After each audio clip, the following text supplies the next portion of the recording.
Breaking news చూస్తున్నారు. Middle east లో high tension వాతావరణం నెలకొంది. వరుసగా 11వ రోజు కూడా ఇరాన్ అమెరికా మధ్య భీకర యుద్ధం నడుస్తూనుంది. బాంబులతో పశ్చిమాసియా అట్టుడుకుతుంది. Iran America విరుచుకుపడుతున్నాయి. రెండు దేశాల మీద ఒకరికొకరు. ఒక విధంగా చెప్పాలంటే అమెరికా ఇరాన్ మీద పడుతుంటే ఇరాన్ అమెరికా బేసెస్ మీద, గల్ఫ్ దేశాలు ఉన్న అమెరికన్ బేసెస్ మీద అటాక్కి పాల్పడుతోంది. ఆ విజువల్స్ మీరు చూస్తున్నారు. ఇరాన్ మిలిటరీ కమాండ్ సెంటర్లపై అమెరికా దాడులకు పాల్పడింది. డ్రోన్ లాంచ్ సైట్స్, ఎయిర్ డిఫెన్స్ని టార్గెట్గా చేసుకుని అటాక్లకు పాల్పడింది. అమెరికా దాడులకు ఇరాన్ ప్రతీకార దాడులు చేస్తూ ఉంది. అమెజాన్ డేటా సెంటర్పై ఇరాన్ దాడికి పాల్పడింది. కువైట్, జోర్దన్, బెహ్రెన్లలో ఇరాన్ మిసైల్ వర్షం కురిపించింది. హార్ముజ్ స్ట్రెయిట్లో ట్యాంకర్లపై ఐఆర్జీసీ దాడికి పాల్పడింది. రెడ్ సీలో 6 నౌకరులను అడ్డుకున్నారు హౌతీలు. యుద్ధంపై ఇంకోసారి ట్రంప్ హాట్ కామెంట్స్ చేశాడు. ఇరాన్తో చర్చలకు ఆసక్తి లేదు అంటూ కూడా చెప్పుకొచ్చాడు. ఇరాన్ ప్రతినిధులే మాతో భేటీ కోరుకుంటున్నారంటూ కూడా చెప్పుకొచ్చాడు ట్రంప్. యుఎస్ దాడులతో ఇరాన్ తీవ్రంగా దెబ్బతింటోంది అంటూ చెప్పుకొచ్చాడు. ఇరాన్ అర్థవంతమైన చర్చలకు సిద్ధం కావాలంటూ ఉన్నాడు ట్రంప్. రెండు దేశాల దాడులతో మిడిల్ ఈస్ట్లో మరింత ఉద్రిక్త పరిస్థితులు నెలకొన్నాయి. దానికి సంబంధించిన బ్రేకింగ్ న్యూస్ చూస్తున్నారు. కొద్దిసేపటి క్రితం అమెరికా అధ్యక్షుడు ట్రంప్ చేసిన వ్యాఖ్యలు ప్రస్తుతం ఆసక్తికరంగా మారుతున్నాయి. ఎక్కడా కూడా ససేమిరా అంటున్నాడు. అంటే ఒక మాటలో చెప్పాలంటే ఇక యుద్ధమే తప్ప శాంతి చర్చలకు తావు లేదు అనే అర్థం వచ్చేలా ట్రంప్ వ్యవహరిస్తున్న తీరు. అండ్ ఒకటే అంటున్నాడు, ఇటు ఇరాన్ ఎక్కడా మాట వినట్లేదు. అండ్ ఒకవేళ కనుక వాళ్ళు శాంతిని కోరుకుంటే వెంటనే యుద్ధాన్ని ఆపాలి, లేకపోతే మా దాడులు కంటిన్యూ అవుతాయనేది ట్రంప్ వర్షన్. మిడిల్ ఈస్ట్లో హై టెన్షన్ నెలకొంది. వరుసగా 11వ రోజు కూడా దాడులు తీవ్రతరం అవుతున్నాయి. ఈ దాడులు ఒక్కసారిగా ఆందోళన కలిగిస్తున్నాయి. అమెరికా జరిపిన దాడులకు ఇరాన్ ప్రతీకార దాడులకు దిగింది. కువైట్, బెహ్రెన్లోని సైనిక లక్ష్యాలపై మంగళవారం డ్రోన్ దాడికి పాల్పడింది. మిజైల్స్తో విరుచుకుపడింది. బెహ్రెన్లో ఉన్న అమెజాన్ డేటా సెంటర్పై దాడి జరగడంతో ఒక్కసారిగా ఆందోళన పరిస్థితి నెలకొంది. అండ్ ఇదే అంశానికి సంబంధించి ఐఆర్జీసీ కూడా రియాక్ట్ అయింది. కువైట్, బెహ్రెన్లోని సైనిక లక్ష్యాలపై మంగళవారం డ్రోన్ మిసైల్స్తో విరుచుకుపడింది. ఎస్పెషల్లీ బెహ్రెన్లో ఉన్న అమెజాన్ డేటా సెంటర్పై తీవ్రంగా దాడి చేసింది. మిసైల్స్తో దాడి చేయడంతో డేటా సెంటర్ ధ్వంసమైందని చెప్పి Islamic revolutionary guard corps clarity ఇచ్చింది. అమెరికాకు చెందిన అమెజాన్ కంపెనీ డేటా మౌలిక సదుపాయాలపై అమెరికా ఎన్ని అంచనాలు ఉన్నాయో, అంటే వాటిని కాపాడుకుంటే వాళ్ళకు వచ్చే ప్రొడక్టివిటీ గురించి మాట్లాడుకుంటారు అక్కడ. కాబట్టి వాటిని టార్గెట్ చేసుకుంటూ ఉంటూ ఐఆర్జీసీ వాటిని టార్గెట్ చేస్తుంది. అలాగే దేశంలోని ముహారక్, రిఫా ప్రాంతాల్లో ఉన్న ఎయిర్ డిఫెన్స్ సిస్టమ్స్, రేడార్ సెంటర్స్ని ధ్వంసం చేస్తామని చెప్పి ఐఆర్జీసీ చెప్పుకొచ్చింది. ఇక దాంతోపాటు కువైట్లో ఉన్న అమెరికా బేసెస్ని కూడా టార్గెట్ చేస్తామని చెప్పి ఐఆర్జీసీ చెప్పుకొచ్చింది. ఇరాన్లోని కొన్ని చోట్ల ఏకంగా 10వ రోజు అంటే నిన్న రాత్రి కూడా అమెరికా దాడులకు, ప్రతీకార దాడులకు సిద్ధమైంది ఇరాన్. శత్రువులు మరింత నిర్ణయాత్మకమైన డ్రోన్ మిజైళ్లను మేము, అంటే శత్రు దేశాలు మరింత స్ట్రెంగ్తన్గా మమ్మల్ని అడ్డుకునే ప్రయత్నం చేయండి, అప్పుడే మిమ్మల్ని మీరు కాపాడుకోగలరు తప్ప మా దాడిని తట్టుకోవడం మీ వల్ల సాధ్యం కాదు అని అర్థం వచ్చేలా ఇరాన్ వార్నింగ్ ఇస్తూ ఉంది అమెరికాకు. ఈ క్రమంలో దాడులకు సంబంధించిన ఆ దృశ్యాలు ఒకసారి చూద్దాం.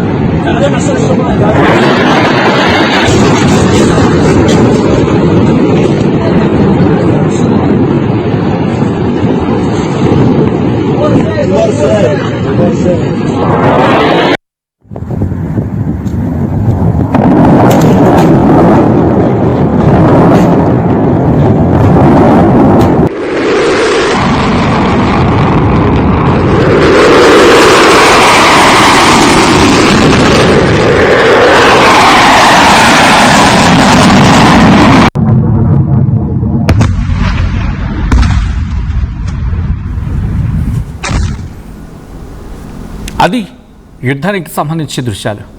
ప్రస్తుతం ఇదే అంశం మీద ట్రంప్ కూడా రియాక్ట్ అయ్యాడు. యుద్ధం ఆగుతుందా అంటే లేదు, ఆపే ప్రసక్తే లేదు, ఆగదు అంటూ తెగేసి చెప్తూ ఉన్నాడు. మరి నెక్స్ట్ ఏం జరగచ్చు ట్రంప్ మాటలను చూద్దాం. Signs that Iran is ready to stop fighting. So what is the plan? Is the plan to just keep bombing until how would you know if there are no signs? What, you know something that I don't know? Well, they continue to attack our allies. But and you kill don't know what Americans. the dialogue is behind the scenes, that they want to meet desperately to try and end it because they're getting decimated. You don't get that when you listen to your fake station, but you don't know. You don't know anything. So talks are You know still something that I possible, don't know? likely? You know something I don't know? Well, tell us. I will tell you, they want to desperately meet, and until they're ready to meet in a meaningful way, we have no interest in you. Mr. President, there are no signs that Iran is ready to stop fighting. So what is the plan? Is the plan How to would just you know keep if bombing there- until How would they you give know up? if there are no signs?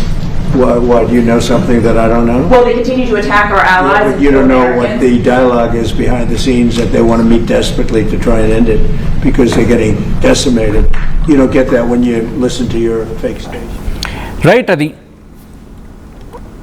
Trump version. ఒకటే మాట, Iran మాట వినట్లేదు కాబట్టి వాళ్లతో చర్చలకు ససేమిరా అంటూ ఉన్నాడు. అండ్ దాంతోపాటు ఇంకా పిచ్చ క్లారిటీ ఇచ్చే ప్రయత్నం చేస్తానంటూ కూడా మాట్లాడుకొచ్చిన సందర్భం ఆ భావం వచ్చేలా. సో మీకు క్లారిటీ లేదు, మీకు తెలీదు, నాకు చాలా క్లారిటీ ఉంది, నేను చాలా టాక్టికల్గా మూవ్ ఆన్ అవుతున్నానంటూ కూడా ట్రంప్ చెప్పుకొచ్చాడు. సో ఇప్పుడు అమెజాన్ డేటా సెంటర్ మీద దాడి చేసిన సందర్భం కింద మాట్లాడుకుంటున్నాం బహ్రెయిన్లో. కానీ ఇక్కడితో వదిలేస్తూ ఉన్నారా? కాదు, వాళ్ళు గతంలో కూడా చెప్పుకొచ్చారు, అమెరికా కంపెనీస్ ఎక్కడున్నా మేము టార్గెట్ చేసుకుంటాం.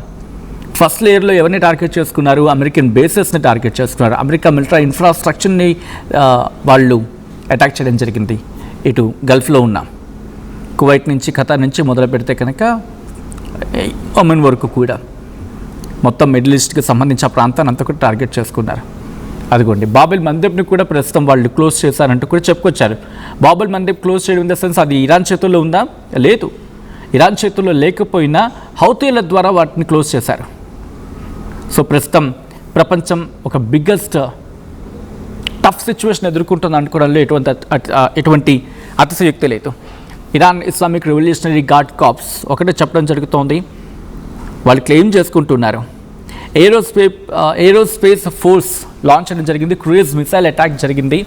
అమెజాన్ సెంట్రల్ డేటా ఇన్ఫ్రాస్ట్రక్చర్ బహ్రెయిన్లో ఉంది, వాటిని మేము కొట్టేసాము, డెస్ట్రాయ్ చేసామంటూ చెప్తుంది Islamic revolutionary guard corps. Euro అనే ఒక న్యూస్ ఏజెన్సీని కోట్ చేస్తూ ఉన్నాయి. ఇవన్నీ కూడా ఏమంటూ ఉన్నాయి? టెహరాన్ అంటూ ఉంది, టెహరాన్ క్లెయిమ్ చేసుకుంటోంది. అయితే అటాక్ అయితే క్యారీ అవుట్ అంటే అటాక్ని అయితే మాత్రం చేయడం జరిగింది. ఆ రిటాలియేషన్కి సంబంధించి కూడా మాట్లాడుకునే సందర్భం. అయితే ఈ మధ్య కాలంలో అమెరికా మా సివిలియన్ ఇన్ఫ్రాస్ట్రక్చర్ మీద దాడి చేస్తుంది. ఇరాన్లో ఉన్న పౌర మౌలిక సదుపాయాల మీద దాడి చేస్తుంది. ఈ క్రమంలోనే మేము తిరిగి దాడి చేయాల్సి వచ్చింది అనేది ఇటు ఇరాన్ వర్షన్. అండ్ దీంతో పాటు ఇంకొన్ని రిపోర్ట్స్ ఏం చెప్తున్నాయంటే బ్యారేజ్ ఆఫ్ మిజైల్స్ని ఉపయోగించడం జరిగింది. యుఎస్ ఎయిర్ డిఫెన్స్ సిస్టమ్ని, అలాగే రాడార్ ఇన్స్టలేషన్స్, బహ్రెయిన్లో ఉన్న రాడార్ ఇన్స్టలేషన్స్ని, అలాగే అమెరికాకు ఎయిర్ డిఫెన్స్ వ్యవస్థను బహ్రెయిన్లో ఉన్న ఆ ప్రాంతాన్ని టార్గెట్ చేసుకున్నారు. ఇది ఏ ప్రాంతాలు? ముహారక్ అండ్ రిఫా. ఈ ప్రాంతాల్లో వాళ్ళ రాడార్ ఇన్స్టలేషన్ సిస్టమ్స్ ఉన్నాయి, అలాగే యుఎస్ ఎయిర్ డిఫెన్స్ సిస్టమ్స్ ఉన్నాయి. వీటిని టార్గెట్ చేసుకున్నామని చెప్పి ఆయా న్యూస్ ఏజెన్సీలు కోట్ చేసుకొచ్చాయి. అది దీంతోపాటు ఇవెందుకు జరిగాయంటే కనుక 10వ రోజు జరిగిన దాడులకు ప్రతీకారంగా ఈ దాడులు చేస్తామని చెప్పి స్వయంగా వాళ్ళే చెప్పుకొచ్చారు, ఇరానే చెప్పుకొచ్చింది. అండ్ దీంతోపాటు ఆ మిలిటరీ ఫ్లేర్ అప్ ఫాలోస్ గురించి కూడా మాట్లాడుకున్న సందర్భంలో ట్రంప్ కూడా రియాక్ట్ అయ్యాడు. మేము చాలాసార్లు చెప్పాం, వాళ్ళు వినలేదు, ఇప్పుడు మేము ఏం చేసే పరిస్థితి లేదు, మేము గట్టిగానే బుద్ధి చెప్తాం ఇరాన్కి అని చెప్పి ట్రంప్ చెప్తూ ఉన్నాడు. బట్ నిజంగా అది సాధ్యమవుతుందా? As of now biggest question mark. అయితే రిటాలియేషన్ గురించి మాట్లాడుకున్న సందర్భంలో ఎన్ని రోజులు ఇంకా జరుగుతుంది అంటే ఇంకిక్కడి నుంచి డిఫెన్స్ కాదు అఫెన్స్లోకి వెళ్ళిపోతామని చెప్పి స్వయంగా ఇరాన్ చెప్తూ ఉంది. బట్ అంతకన్నా ముందు ట్రంప్ మాట్లాడిన మాటలకు సంబంధించి ఒకసారి మాట్లాడుకుందాం. ఏమంటూ ఉన్నాడంటే ట్రంప్, ఇటు మిడిల్ ఈస్ట్లో ఆ టెన్షన్స్ ఇంకా కంటిన్యూ అవుతున్నాయి. ఆ టెన్షన్స్ ఎక్కడ అంటే తగ్గే పరిస్థితులు కనిపించిన పక్షంలో ఇరాన్పై భీకర దాడులను అమెరికా కొనసాగిస్తుంది. దాని మిత్ర దేశాలపై ఇరాన్ ప్రతిదాడులు చేస్తూనే ఉన్నా మేము మాత్రం తగ్గేదే లేదు అంటూ చెబుతున్నాయి. శాంతి చర్చలపై కీలకమైన స్టేట్మెంట్ ఇచ్చాడు డొనాల్డ్ ట్రంప్. సౌదీ అరేబియాను దిగ్బంధిస్తున్నట్లు ప్రకటించిన హౌతీ ఆ స్టేట్మెంట్ తర్వాత ఎర్ర సముద్రంలో 6 నౌకలు మంగళవారం అడ్డుకోవడం జరిగింది ఇరాన్. ఈ పరిణామాలతో మళ్ళీ చమురు ధరలు పెరిగాయి. ట్రంప్ ఏమంటున్నాడంటే ఇరాన్తో శాంతి చర్చలు జరపడం ఇప్పటికిప్పుడైతే మాకు ఇంట్రెస్ట్ లేదు. ఇరాన్ ప్రతినిధులు మాతో భేటీ కావని చెప్పి చాలా స్ట్రాంగ్గా కోరుకుంటూ ఉన్నారు. ఎందుకంటే మా దాడుల్లో వాళ్ళ దేశం నాశనం అవుతూ ఉంది. అయితే అర్థవంతమైన చర్చలకు వాళ్ళు తిరిగి రావాలి. వాళ్ళ అర్థవంతమైన చర్చలకు పూనుకోవాలి తప్ప అర్థవంతంగా అయితే ఓకే, కానీ కరెక్ట్గా ప్రాపర్ డిస్కషన్స్ జరగకుండా ప్రాపర్ ఇష్యూస్ని వాళ్ళు చెప్పకుండా కనుక వస్తాయి, అంటే ఈ ఒక సొల్యూషన్ దిశగా కనుక వాళ్ళు వస్తాయి ఓకే సరే, లేదు ఏదో అడ్డదిరంగా ఏదో కొన్ని క్వశ్చన్స్ వేస్తాము, లేకపోతే కొన్ని ప్రపోజల్స్ పెడతాము, వాటికి మీరు ఒప్పుకోవాల్సిందంటే కనుక మేము ఒప్పుకునేది లేదు అనేది ట్రంప్ వర్షన్. సో ఈ క్రమంలో ఏం జరగచ్చు, మీరేమనుకుంటున్నారు కామెంట్ చేయండి. ఈ కథను మిమ్మల్ని కాస్త కలవరపరచచ్చు, దీనికి సంబంధించి తగిన జాగ్రత్తలు తీసుకోవాలని ఆర్టీవీ సూచించడం జరుగుతోంది. This is a disturbing content, video description is highly advised.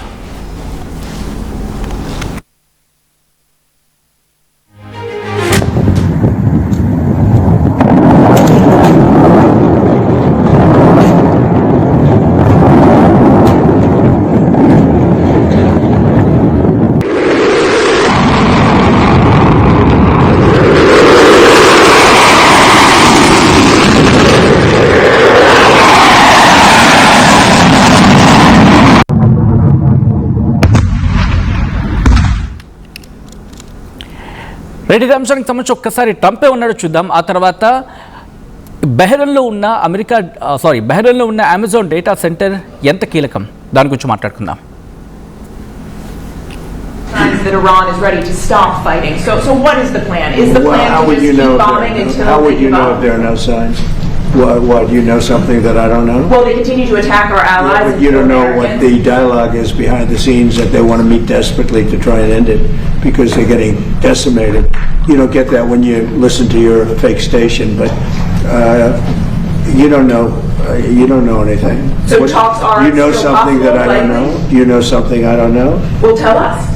I will tell you. They want to desperately meet, and until they're ready to meet in a meaningful way, we have no interest in you. Mr. President, there are no signs that Iran is ready to stop fighting.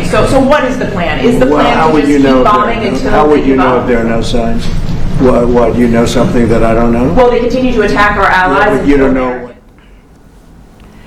Right, అది Trump అంటున్నమాట. ఒక్కసారి ఆ విజువల్స్ని మీరు చూసే ప్రయత్నం చేయండి, ఎందుకంటే Amazon data centre మీద Bahrain అటాక్కి సంబంధించి మాట్లాడుకునే సందర్భం. విజువల్స్ మీరు ఆ రిప్రజెంటేషన్ విజువల్స్ కూడా చూస్తున్నారు, అండ్ బిఫోర్ ఆఫ్టర్ దగ్గర విజువల్స్ మీరు చూస్తున్నారు. దీన్ని అమెజాన్ వెబ్ సర్వీసెస్ అంటారు. మిడిల్ ఈస్ట్లో మరి ముఖ్యంగా బహ్రెయిన్లో ఉంది.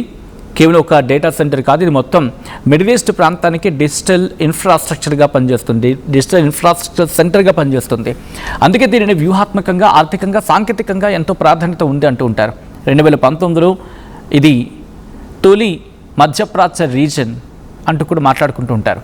ఇందులో 3 అవైలబిలిటీ జోన్స్ ఉంటాయి, AJETS అంటుంటారు. దీంతో ఒక డేటా సెంటర్కు సమస్య వచ్చినా సేవలు కొనసాగించే అవకాశం ఉంటుంది. గల్ఫ్ దేశాల డిజిటల్ హబ్ ఒక విధంగా మాట్లాడాలంటే ప్రభుత్వ సేవలు కావచ్చు, banking, fintech, e commerce, oil and gas సంస్థలు, హాస్పిటల్స్, AI, మెషిన్ లెర్నింగ్ సేవలు, ఇవన్నీ కూడా మిడిల్ ఈస్ట్లో అనేక సంస్థలు తమ క్లౌడ్ సేవలను ఇక్కడి నుంచే నిర్వహిస్తూ ఉంటాయి. అండ్ AWS వల్ల 2026 నాటికి బహ్రెయిన్ GDP $1.2 బిలియన్ పైగా ఆర్థిక లాభం ఉంటుందని చెప్పి అంచనా అంటే అర్థం చేసుకోండి. వేలాది మంది ఉద్యోగాలు అక్కడ పొందారు, విదేశీ పెట్టుబడులు పెరిగాయి. బహ్రెయిన్ ప్రపంచంలో తులనాలలో క్లౌడ్ ఫస్ట్ పాలసీ అమలు చేస్తున్న దేశాల ఒకటి. ప్రభుత్వ డేటాలో 85% పైగా క్లౌడ్కు మార్చబడిందంటే అర్థం చేసుకోండి. ఖర్చులు తగ్గాయి, డిజిటల్ సేవలు వేగంగా అందుబాటులోకి వచ్చాయి. AWS అనేది అమెరికా కంపెనీ, అమెజాన్కు చెందింది. ఈ డేటా సెంటర్ కారణంగా అమెరికా డిజిటల్ ప్రభావానికి ప్రత్యేకంగా మాట్లాడుకుంటూ ఉంటారు. అండ్ యుద్ధ పరిస్థితుల్లో బ్యాంకింగ్ లావాదేవీలు ప్రభావితమవుతాయి, ప్రభుత్వ ఆన్లైన్ సేవలు నిలిచిపోవచ్చు, కంపెనీల వెబ్సైట్లు, యాప్లు పనిచేయకపోవచ్చు, క్లౌడ్ బేస్డ్ బిజినెస్ భారీ నష్టం వాటిల్లుతుంది. అండ్ ఇరాన్ దాడి కారణంగా బహ్రెయిన్లో అమెజాన్ AWS డేటా సెంటర్కు జరిగిన నష్టం విలువ అయితే ఎక్కడ అఫీషియల్గా వెల్లడించలేదు. కానీ ఫిజికల్ డ్యామేజ్ గురించి మాట్లాడుకుంటే సర్వర్లు, నెట్వర్క్ పరికరాలు, లేకపోతే కూలింగ్ సిస్టమ్స్, పవర్ గ్రిడ్ లేదా పవర్ సిస్టమ్, ఒక మాటలు చెప్పాలంటే పవర్ సిస్టమ్, అలాగే ఒక హైపర్ స్కేల్ డేటా సెంటర్లు, వాటికి సంబంధించి రిపేర్స్ ఖర్చు $100 మిలియన్ వరకు వెళ్ళే అవకాశం ఉంటుందని చెప్పి నిపుణులు అంచనా వేస్తూ ఉన్నారు. బ్యాంకింగ్లు, ప్రభుత్వ portals, e commerce, AI, cloud సేవలు వేలాది సంస్థలు ప్రభావితమయ్యే అవకాశం ఉంది. డౌన్ టైం, కారణంగా గంటల వ్యవధిలోనే కోట్ల డాలర్ల ఆర్థిక ప్రభావం ఉండొచ్చు అనేది. అండ్ దాంతోపాటు ఇండైరెక్ట్ లాస్, ఎలా అంటే వినియోగదారుల విశ్వాసం తగ్గుతుంది, ఇతర ప్రాంతాలకు డేటా మైగ్రేషన్ ఖర్చులు పెరుగుతాయి. ఇప్పుడు అంటే ఇతర ప్రాంతాలకు వెళ్లాల్సిన సందర్భంలో ఆ డేటాకి సంబంధించి మైగ్రేషన్ ఖర్చులు ఉంటాయి, భద్రతా పెట్టుబడులు పెరగడం అవుతుంది, సైబర్ బీమా వ్యయాలు పెరగడం లాంటి దీర్ఘకాలిక ప్రభావాలు ఉంటాయి. సో ఇలా ఒక మాట చెప్పాలంటే $100 మిలియన్ స్థాయికి నష్టం ఉండే అవకాశం ఉందనేది అంచనా. మరి మీరేమనుకుంటూ ఉన్నారు? కామెంట్ చేసే ప్రయత్నం చేయండి.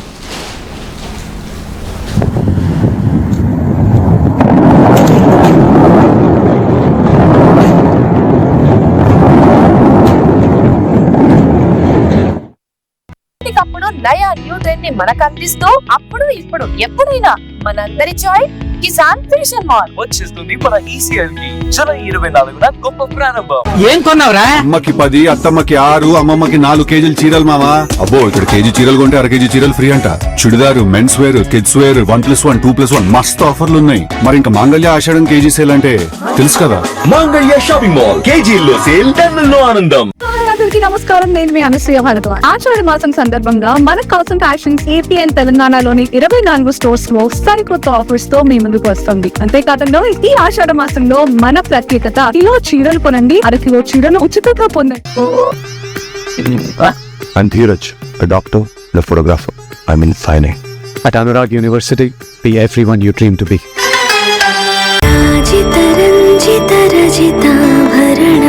Pure in its form with grace made noble.